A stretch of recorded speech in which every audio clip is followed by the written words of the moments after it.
Hey everybody, Keisha here, and today I am here with my friend Jennifer Guskin.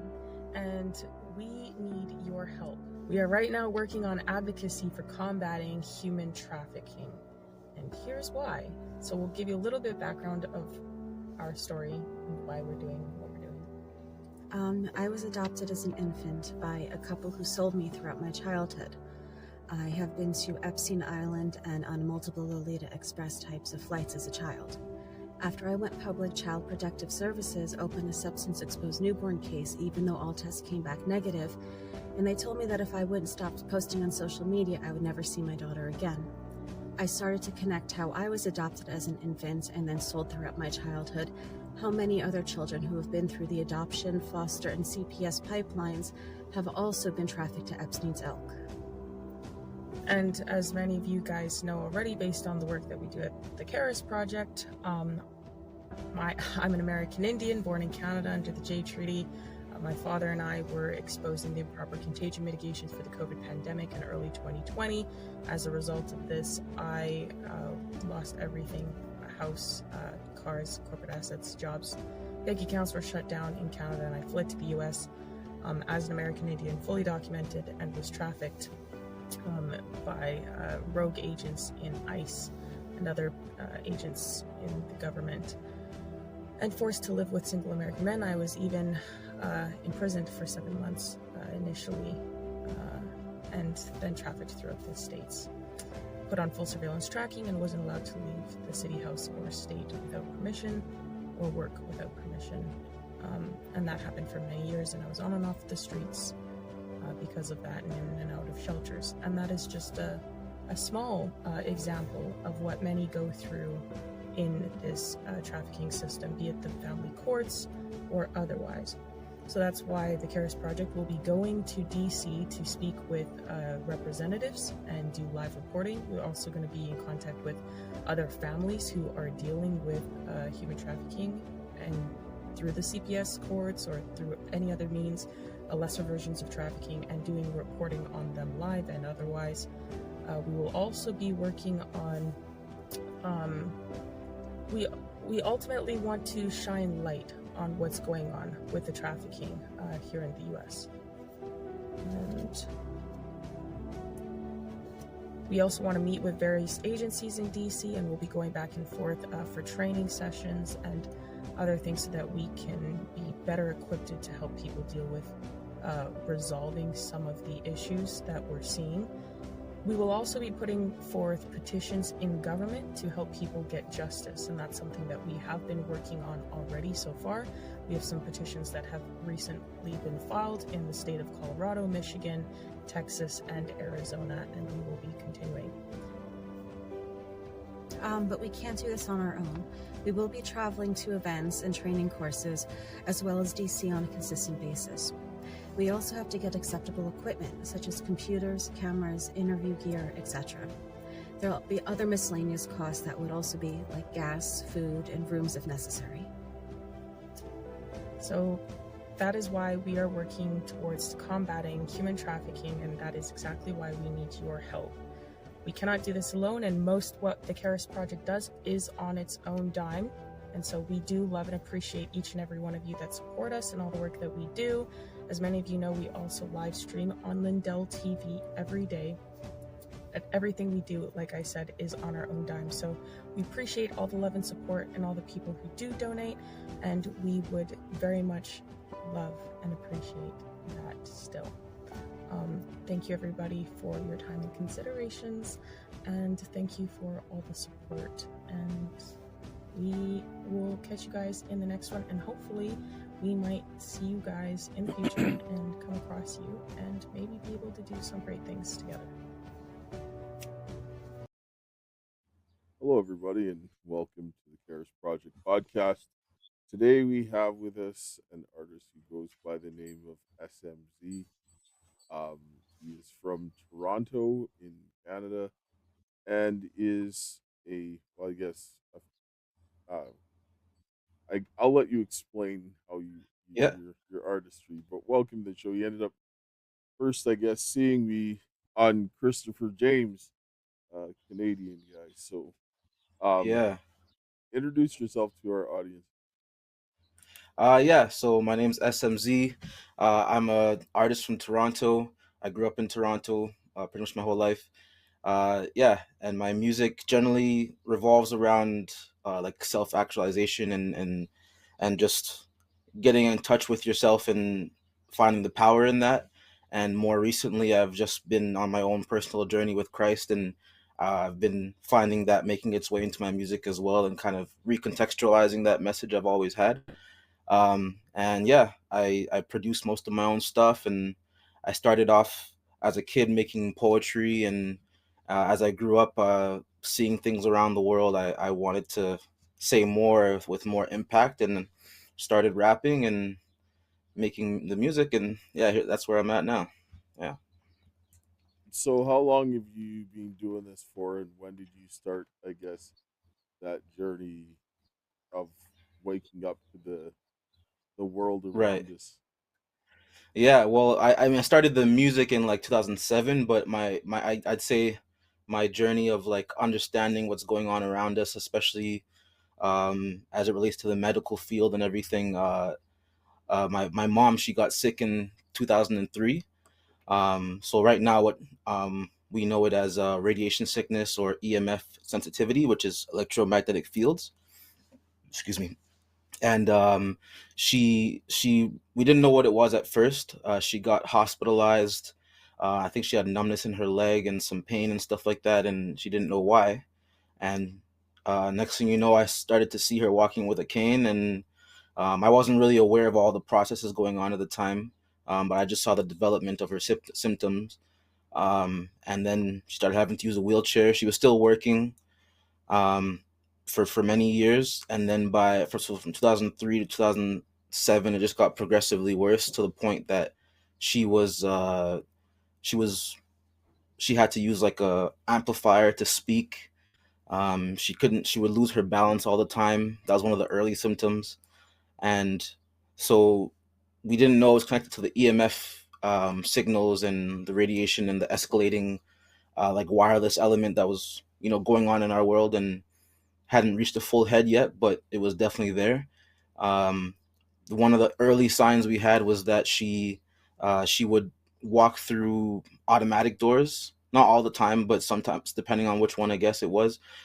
She would get like a reaction and lose her balance, and they were even studying her in like case studies for like residents in hospitals and stuff like that. And but as she on her own, she ended up having to find out, through the grace of God, really, finding out the connection of silver fillings, mercury fillings that many people have, especially older generation, I believe, uh, that those things can affect your nervous system and release toxins into your body and affect your Yes. nervous system over time, right? So as she started to realize what it was, she started seeking help for that specific thing, because for years we didn't know what was wrong with her, and they were even studying it, and they thought she had like Parkinson's or dystonia, things like that.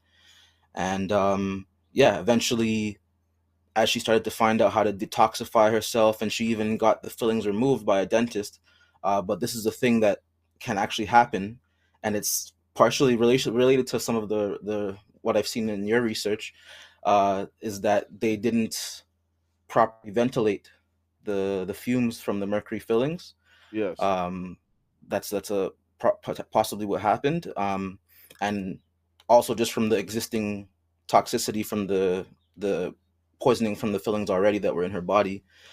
She developed a secondary illness, or as it's called, like a sequela is the name of it, I found out.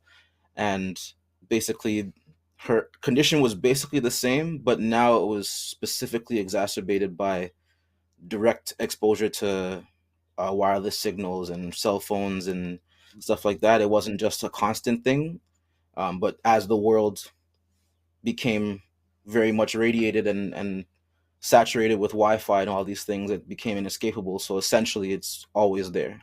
So So and you yeah, said that this started to come on in 2003.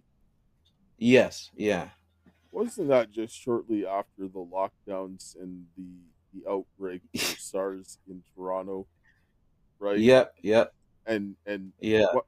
one of the things that I noticed that they were doing in Toronto is that they were putting um a lot of sensors all over the place, and they were talking about Ah, this years ago on how this is going to be one of the like kind of like a smart city because of all of the okay. connections that they were having. And Yeah. I was looking at they were talking about this with the transit and so forth. They had so many sensors per square kilometer, which is more so than anywhere else. And they were talking about how this is going to be able to be used with, like, the future technologies and so forth. And Toronto was a test Okay. case for this. And now when you're Wow. sitting down and saying the wireless sensitivities, like being in a place like Yeah. that where they were heavily doing this, Okay. is going to cause and exacerbate more problems, right? Exactly. And it's not gonna like affect everybody the same, of course, but really and truly, we all are affected by this irradiated world. In a small Yes. way or in our overall homeostasis, and it gives rise for a lot of pathologies that may not have been as easily developed, or it's all starts from a seed. And when you agitate the homeostasis of the body, whether it's in a small way or a big way, or your body's less or more sensitive, yeah, these things can happen. And I guess also I can connect that my understanding that came after this my mom's illness, but I went to school for massage therapy for 2 years, and I graduated. I didn't go into the field at the time. I I actually decided to focus on music and try to pursue that. And I've had my different experiences, but I kept that foundation of understanding the systems of the body, and started to connect it to a lot of things like that with my mom's story, and eventually as well, like COVID and stuff like that. I had a basic understanding of why the things that were happening were concerning and shouldn't just be gobbled up like they were. So Well, yeah, I definitely, yeah. no, I mean, everybody had their journey where they began to realize that the world that we were living in was a Yeah, lie, and that it was a yeah, facade for a lot of things that were going on. I mean, right. me growing up as a Christian, we understood that there was a lot of this stuff going on, but when you actually began to see Mm, the level of it, you were just yeah, like, it's one thing to know intellectually, it's another thing to right. begin to see it coming out in front of your face, because you didn't see it as prevalent. Like, of course, there were challenges and things like that, but what you're seeing Right. today, it's like they're all coming out of the woodworks, Yeah, right? exactly.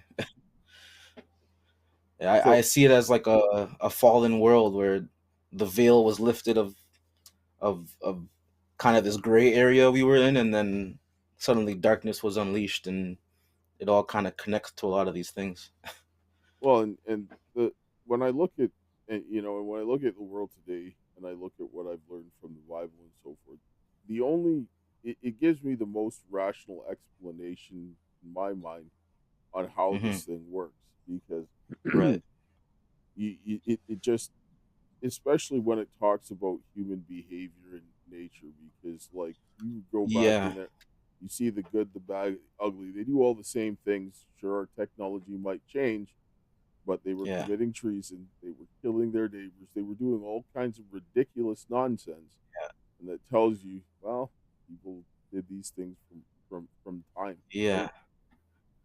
And the heart is still the same, and God still feels the same about all these things, whether the context is different or what it was before. That's what Yeah. I've come to learn as well.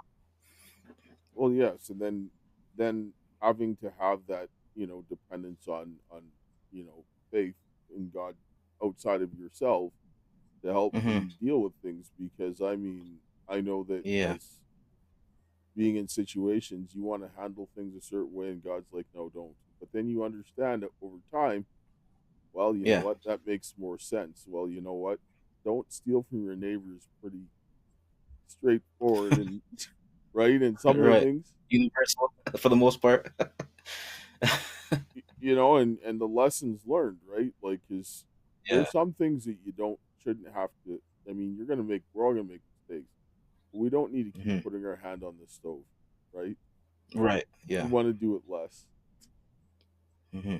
So, what is it? What was your experience going like? You know, going through this awakening process, being in Toronto, and so forth, right? Is I Hmm. mean, it's I guess a heavily liberal part of the Yeah. country, Right. And right? I would say I spent a lot of time. I would like I wasn't heavy into politics and stuff like that growing up. I cared about it, but I wasn't like helping anybody run for office and stuff. But I just have my opinions, and I was very strong about that. And um, I was very much liberal growing up, and I even voted for Justin Trudeau in his the first time he was elected. And rapidly, I didn't necessarily see everything involving him and his deception early on, but I just became very disillusioned with the way society wants to present itself, especially here in Canada and Toronto, versus how things actually are. Um, I'd say even just the general sense that on the left or with liberal associations of ideology, where there's a lot of you think that there's supposed to be a lot of compassion and understanding, and understanding the human condition is like a very high priority, but it's almost more about the agenda of getting certain things done in a political sense than it is about how you handle your humanity. Um, I remember even with my mom's illness, and this is like earlier on, like 10 years before that, because Trudeau was like 2015. Um, my mom's illness, especially when we actually had a diagnosis, um, when she started to realize the connection of, oh, if we recognize this illness and actually get you help and actually do something that helps you in terms of you know basically just recognizing that this is a real thing, and we have to deal with everything that affects it. The telecommunications industry, the medical field has to adjust, um, who they give, whose rights are protected and stuff like that with the way that they operate. And I realized, oh, this shouldn't be such a hard time, but it is, because the implications of recognizing this as a real thing spills out more beyond just my mom and her experience. It affects everybody, and how the industry wants to move forward and have the next everybody adopt the next technology and keep going and going. Um, but yeah, in terms of the humanity stuff too, just with everyday people, I realized that she was being like my mom was being discriminated by everyday people, because now her reality and her existence was encroaching on the everyday life of having a phone, and just having that convenience just develop and be available and be consumed without thinking. And so we experience a lot of just like dehumanization, and going to doctors offices and having to fight like the um being having like mental health diagnoses being like glossed over, or are used to kind of deflect from the Y- physical reality that, yeah. Hmm? that's the Canadian way, man. Like this, Yeah, yeah. Canada has It's like, been go ahead. Yeah. notorious for like covering up wrongdoing in health, like Yeah. in their healthcare settings. Like I mean, they were putting like leaving like scalpels and other like surgical instruments In inside of people, surgery, right? and then covering it Yeah. up. Like I mean, they amputated a dude like the wrong leg, right? Like Oh, in wow. Canada is. My mom Yeah. used to work as a nurse, right? Okay. And it for a lot of years, and there was a lot of stuff. And I worked in like hospitals, and like I was a healthcare aide Oh, okay. um Right. before I got into heavy duty mechanics and then into engineering. And Mm-hmm. there were doctors that I knew that I was like, I would never trust you to tie my shoelaces. Never mind, have put me under the knife, right? Right. Yeah. Yeah, and there's definitely good doctors and there's good people Yeah, in all these systems, but the system yes. does what it does. They So, protect they protect the bad ones, and now they're yeah, just severely punishing the good ones, and that's exactly. Yeah, that's the next step, yes. definitely. And so And that's the thing too. There was a lot of specialists who had to really stick their neck out. You weren't being punished like what we see now, but we had specialists who had to stick their neck out to maintain like this person has given you a diagnosis of like a psychosis or something like that on her file, and now that affects how all of the medical professionals interact with her negatively, where it can all just be dismissed. And we had to have specialists be like say on paper and writing like, I recognize this as this diagnosis, and she was able to like carry around the diagnosis and show it to people so they would stop like harassing her and stuff like that. So yeah, it's definitely, it was something that we were exposed to early, and seeing how it developed in the whole COVID era and everything. I didn't recognize it at first because it was like kind of such a long period of time that we kind of went through things. But once it clicked, it was like, oh man, this is rearing its ugly head again. So yeah, definitely Yeah, understand that. one of the things I wanted to touch on, and this is where a lot Hmm. of people don't, they act like it doesn't exist, like the issue of racism, right? And Okay, yeah. because I know that Hmm. they're getting a lot of, system, like the pushing and putting things into discriminate against white people, but people act like there's Right, no discrimination against black people either, which is right, nothing could be further from the truth. exactly. And so I mean, even in the medical industry and a lot of things, because a lot of the times they look at people and they're going to assume that you're a certain way just because of the way that Hmm. you look without ever contemplating this. And I see this happening all the time. People are trying to tell Hmm. me like I'm some violent criminal and I'm some crazed thing and I can't raise my kids and I'm like, doing that. I'm like I have a Yeah, I'm like I have a whole child that I raised by myself as a single parent, yeah, right? and yeah. and and That's things something like, that my mom actually brings up a lot too. Yeah, like because that element. Go ahead. go ahead, no, finish, go ahead. Yeah, that element you just described of like and not to speak ill of my family and stuff, but we did have experiences of just even family had to come around to really understand the situation and have the proper kind of empathy for certain elements of it. Hmm. um but like my mom had to kind of reinforce like, hey, I raised my son by myself, and he's not crazy, he's not in the system, he's not in jail, you know. And he has his faculties, and even we had to fight through against things that would have taken us down, and we have our own home, everything, so it's like the evidence is there. And it's sometimes even just a heart issue of like, in terms of people recognizing those connections. So I definitely understand what you're talking about. Yeah, because like I mean, I grew up in Winnipeg, and where Hmm. like I mean, the area that I grew up in at the time where I was living, it was all there was like one other black family, right? Right.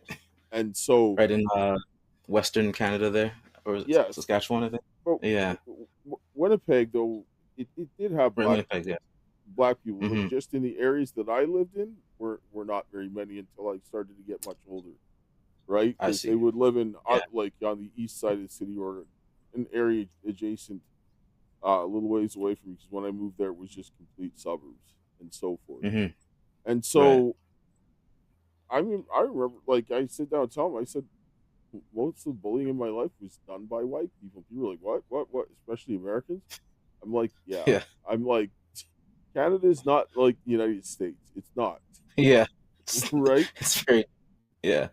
And so I'm like, anybody is capable of doing wrong. Like, do I hate white people? Right. No. I'm like, there's idiots Hmm. everywhere, right? Like, I mean, you get older and you see, oh, wait a second, there's idiots in every race, religion, or whatever. It just depends Right. on what the people do, and this is where people need to start discerning this a little bit more.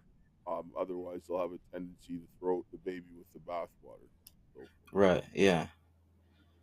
People run away with like labels and stuff like that, and those obviously help with certain things, but um uh, especially now we see it everywhere, especially that labels are almost defining everything, and people have thrown out that bathwater completely and trying to fill it with everything else that and bathe in anything but water. I don't know if that makes sense, but I'm picking up what you're putting down about that too, so I well, definitely yeah, get that. well, because like I mean, we have to be reasonable. I mean, especially Yeah. men. we have to look at things and look at the situation. We have to do the best for our communities, our families, and everything else like that. And so, Mhm. if we start just acting and painting things with bias, we're not critically assessing situations. Because as Yeah. many are supposed to be the ones that are able to handle the life and death situations and be able to think more calmly and critically Mhm. than are like if you're married or your family members, the women in your life. Mhm. And Yeah. so if we can't do this, then that's a huge problem for us. And that's what I see a lot of today, where Mhm. it doesn't matter what it is. Like people start thinking in these tribalism type things of liberal or conservative or Yeah. whatever it is. They just want to write you off. And I'm like, you know what?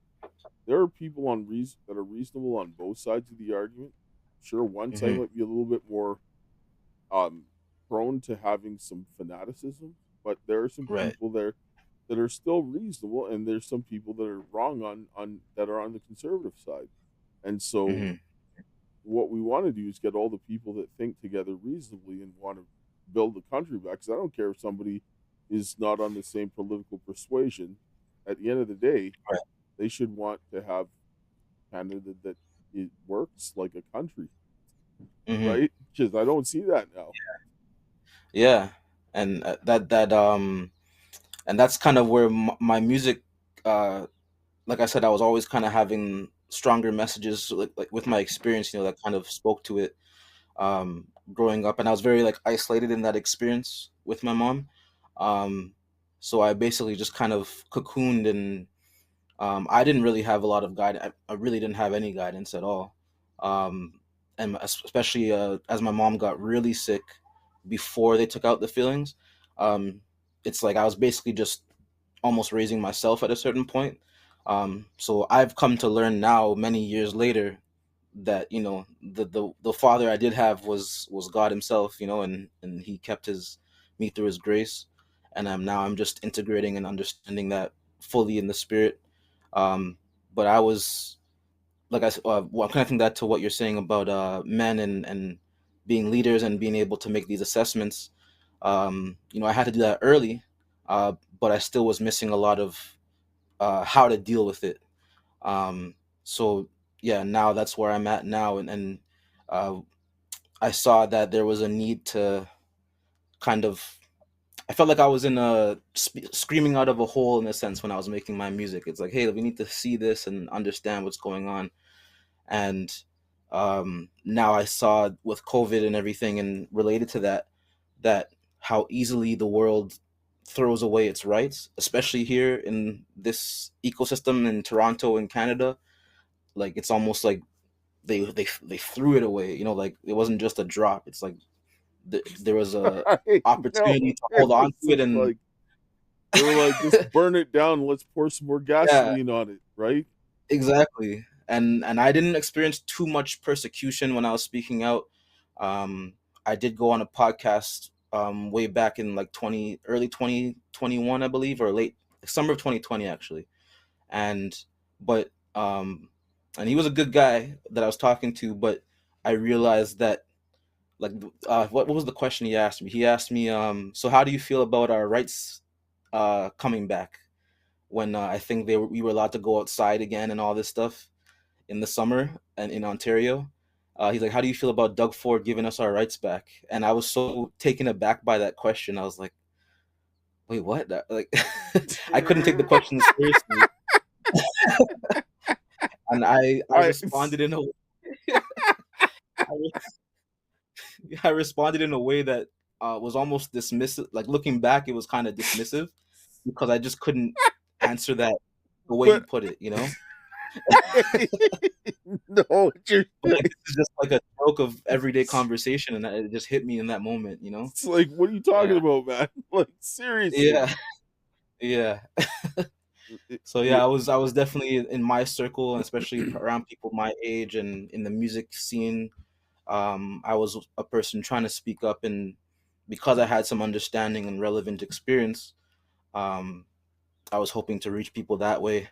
And I kind of had to reorient myself because even just the lockdowns and the state of the country and everything, even the mental element, it got to me, and I had to kind of what's the word, like, recenter and kind of focus on the spirit, like I said, and just figure out how I actually need to move to not be torn down trying to do speak up, so at some point I've also come to know that's not really avoidable, especially if you're really speaking at a certain level. But I definitely uh, feel a lot stronger now that I have a connection with the Lord, and I'm aware of His presence. And I always ask Him to fill me and to empower my music so that it can reach people's hearts. And so for me, my action that I've put my all into so far is just making music that awakens people's hearts for themselves, for the Lord, and for the people around them. Yeah. So I'm hoping that can happen. Just 1 second. We got to take a short commercial break and Yeah, hear no from worries. the My Pillow guy, Lindell. You're still looking good. I'm still feeling good. I've got all your My Pillow products: mattress topper, bed sheets, My Pillows, towels, slippers, blankets. I'm interrupting this commercial to do something I've never done before. Get 2 My Pillows absolutely free on orders of $100 or more. I can't do this forever, so get on board with this great sale today. Our best-selling 6-piece bath towel sets or kitchen towel sets, just $29.98. Our famous standard My Pillows only $14.98. Queens $18.98. King size only $1 more. Body pillows $29.98. Multi-use My Pillow 2.0s with pillowcase $9.98. Save $40 on our Spring Percale and Giza Dream bed sheet sets. Any size, any color. So go to mypillow.com or call that number on your screen. Use your promo code to save up to 80% on all My Pillow products. And when you spend $100 or more, get 2 standard My Pillows absolutely free.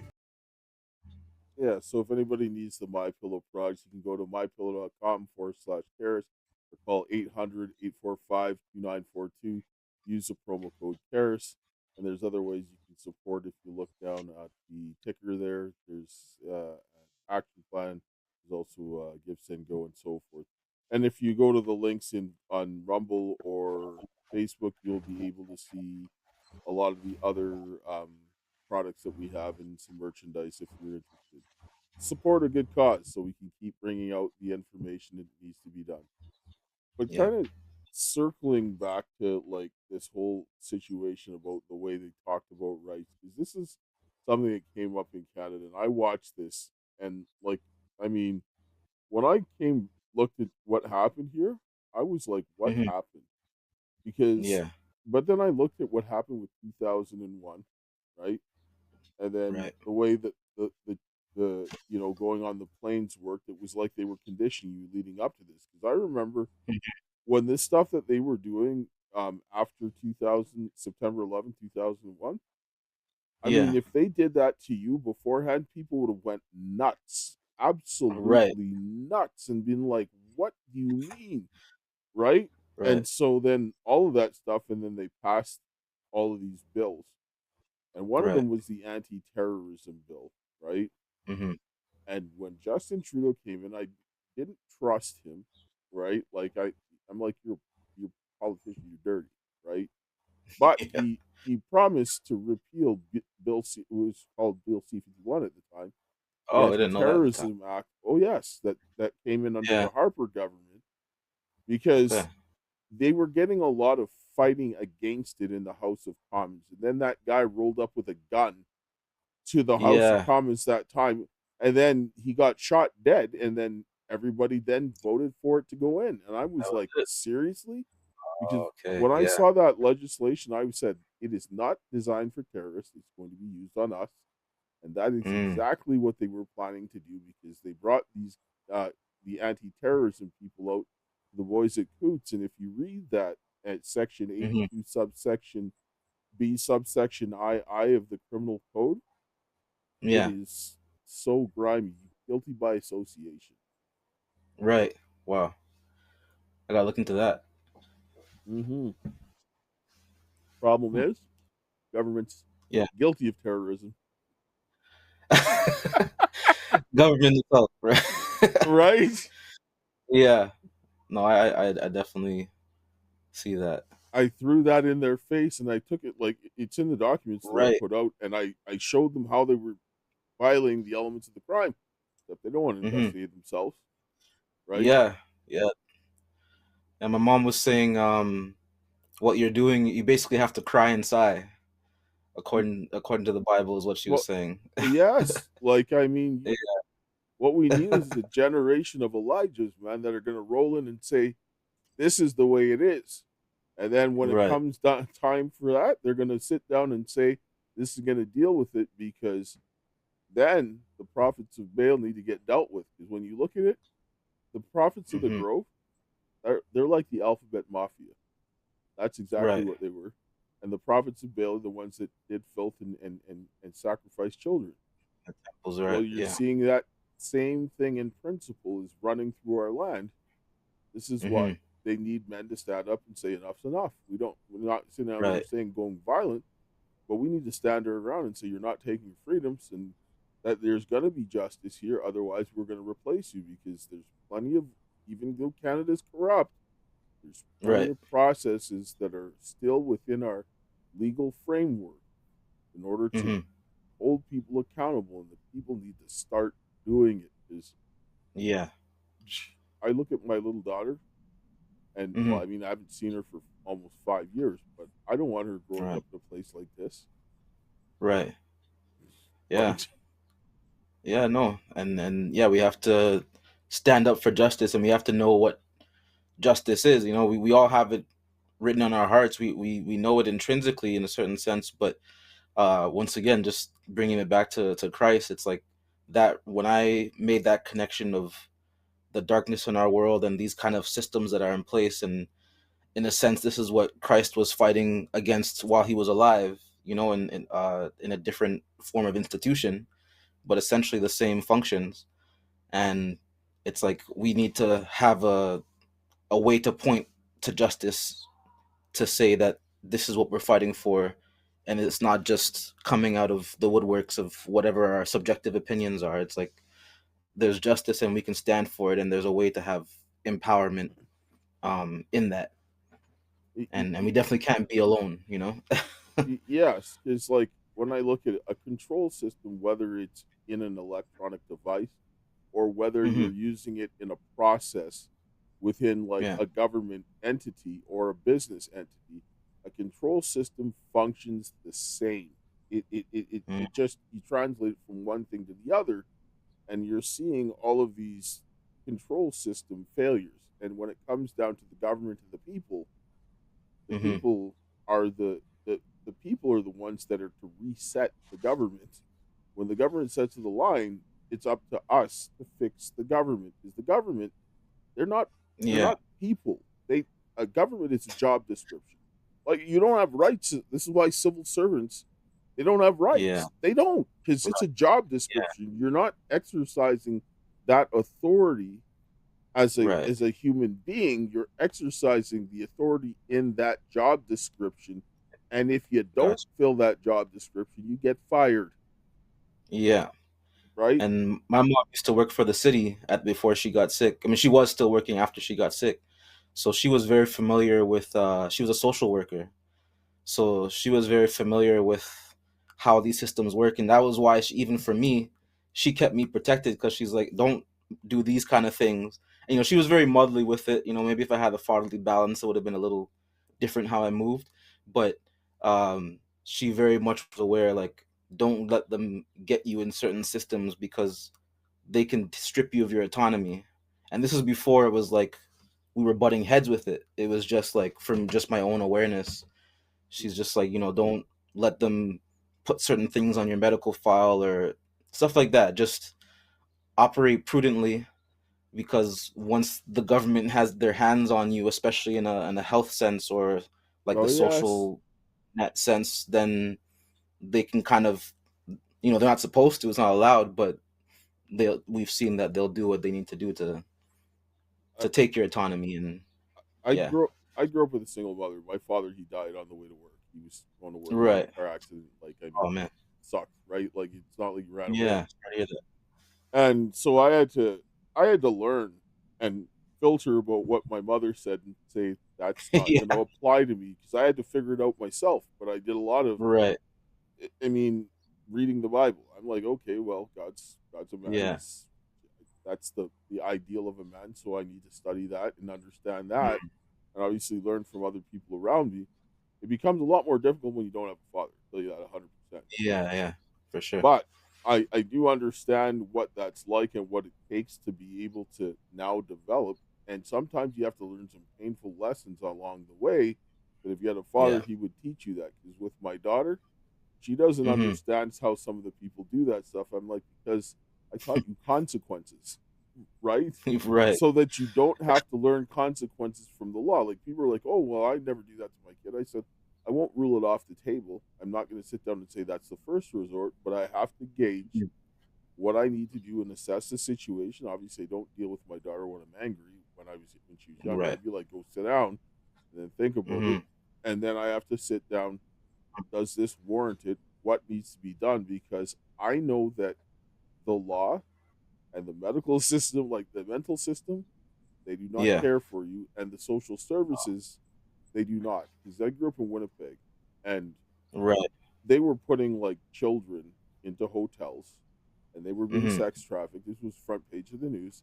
They kept putting Okay. kids in the hotels, right? They didn't care because there was no oversight, right? Hmm. And then right behind one of their biggest buildings, they had child prostitutes like under the age of 12 selling themselves Wow.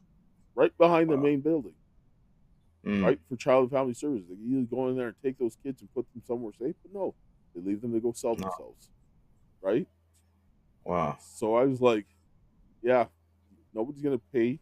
You can't pay someone to love you. I told my daughter this, right? And I'm Yeah. like, I'd rather discipline you than have the law discipline you because I watch this happen time and time again.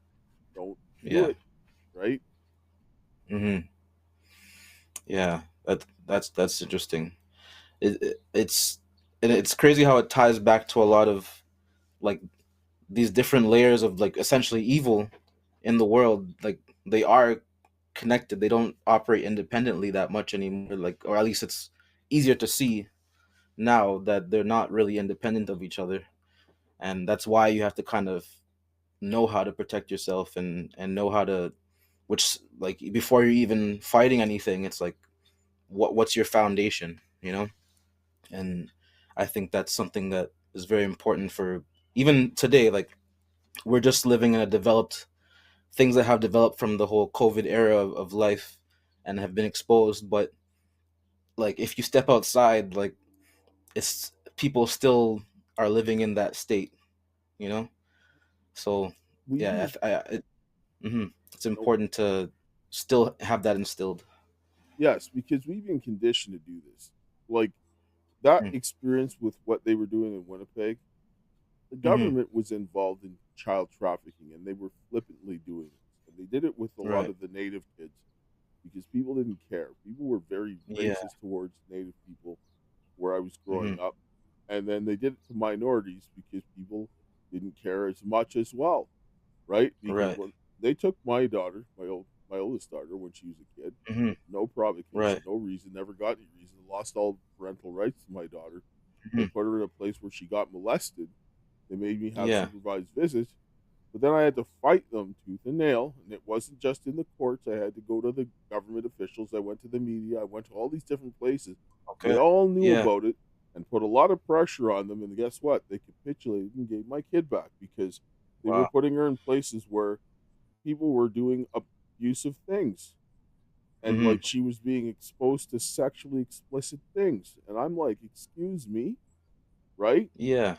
And so when all of that stuff happened, they were just like, no. They gave my daughter back, and the lawyer said they're never going to bother you again. Their lawyer told me Oh they'll wow. never come in your face again ever because of that, and they Because never you put did. pressure.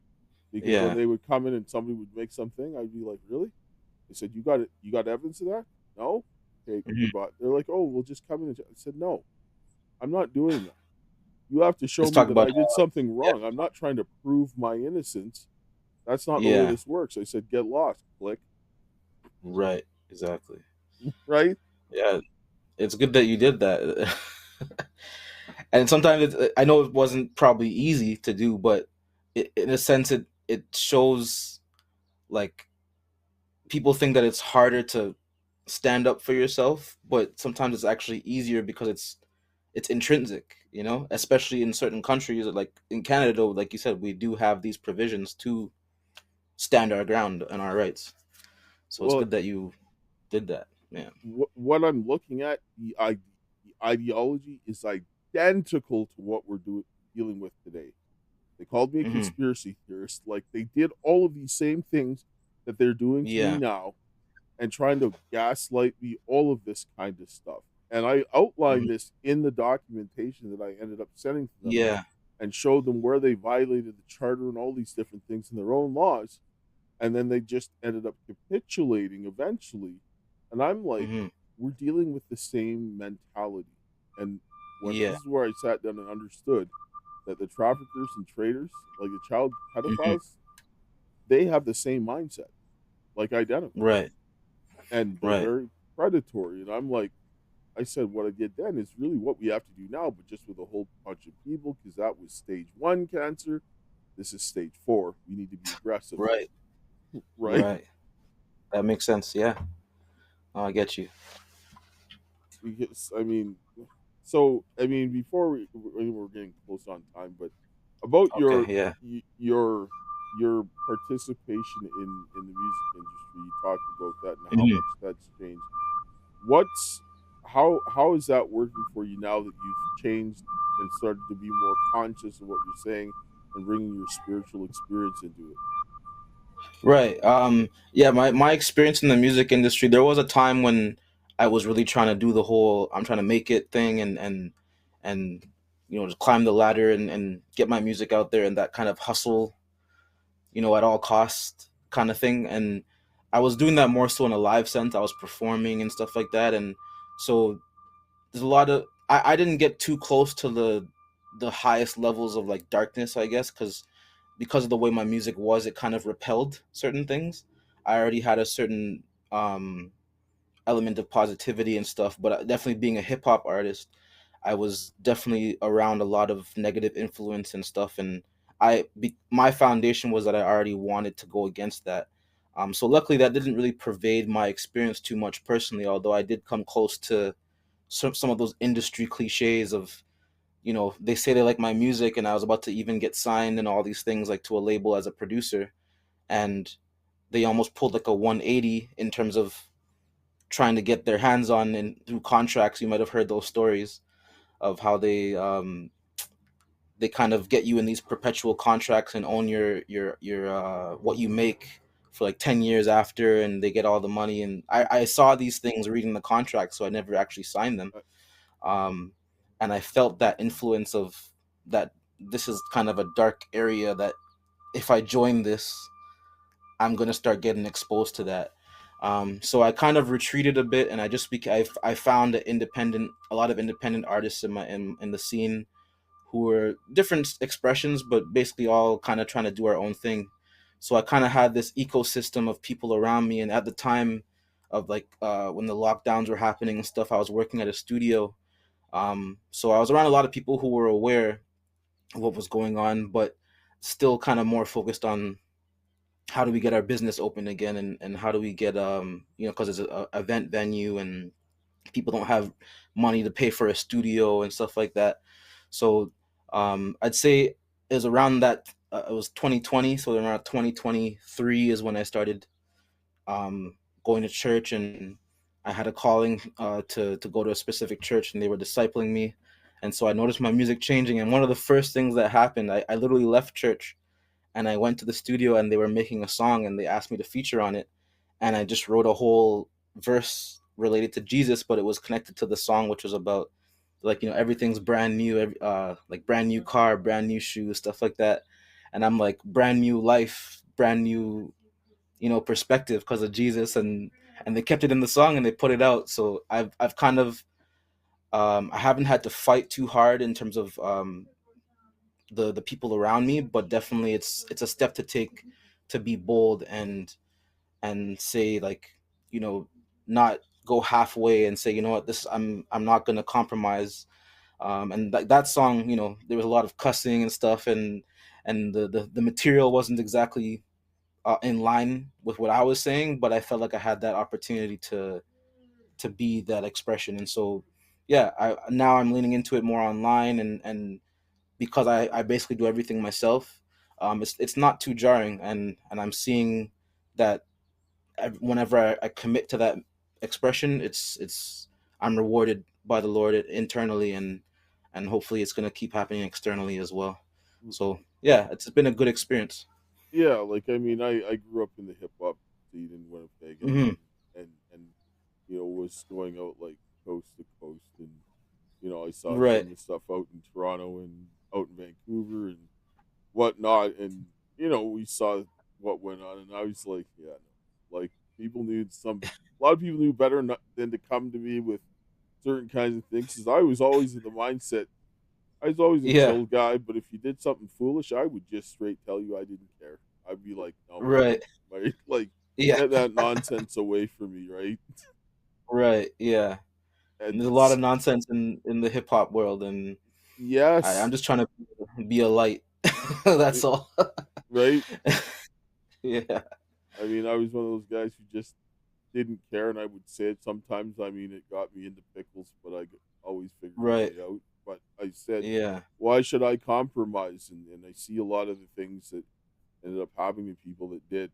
And, not saying that I'm perfect, Hmm. certainly not. But I mean, Right. Yeah. you kind of want to go more to the right way than you do to the wrong way, right? And Yeah. so, Exactly.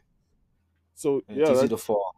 yeah, I mean, Hmm. that's good that you're, sticking to your principle, because it is the pressure of society to not stick to principle. And Yeah. that's what we're seeing a lot of here, especially here in Canada. Like, Jesus. Hmm. Yes. Hundred So percent. we're getting closer on time, but what do you want to say to people? What get your 2 minutes, and what do you want to tell people? What you want to know about you, and how can they help you? Right. Well, yeah, I want people to know that, um, they don't need to stay in the darkness. Um, there are different people struggling with things in their spirit and in life, and they may not know it even stems from the spirit. And I want to, I go through my own stuff as well, and that's why I'm able to put a lot of strong messaging in my music. I speak about God and the Lord in my music now, but I'm also speaking about my challenges that have got me to this point, and my perspective on how to grow from those things, and how, basically reaching out and taking God's hand, and that process of transformation, not skipping it, and being real about that. So I think I just want people to know that they can be real with themselves, and if they are feeling the call to the Lord, that they can be real with Him, and the rewards from that are greater than anything in this world. um, and especially when you start connecting that to truth and standing on the intrinsic things and values and rights that we have. I really want people to know that they can stand up for themselves, and even as it relates to my mother's illness and stuff like that, that just pay attention to their health, pay attention to the things of this world that can affect that, and try to be autonomous as possible in that sense, and be aware the government's not your friend.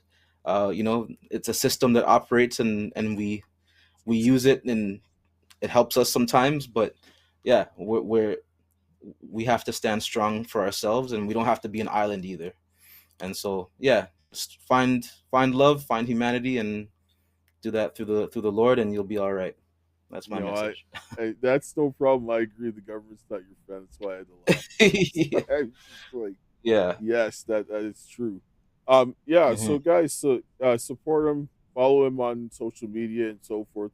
Yeah, we'll talk offline. There's a few other things that I'd like to talk about, but I mean, Hmm. let's just keep going and doing what's right. And Jesus is always a good thing. So I will close here Yeah. with a prayer, and then Heavenly Father, Lord, we thank you for this day. We thank you for your love, grace, and mercy. We thank you for the hope that you have given us this day. Father, I ask of you this day to open the hearts of the men and the women to stand up for Jesus, and that they would come together to rebuild their families, their community, their churches, and their nation. And Lord, help all of us that we would do what is right and pleasing in your sight. and continue this work so that we can protect the children and have some, some sensibility and get the work done until we see you coming in the clouds. My Jesus. Amen. And again, just make sure you do things in the right manner and know that the government, yes, they are definitely not your friends. And until next time, all right.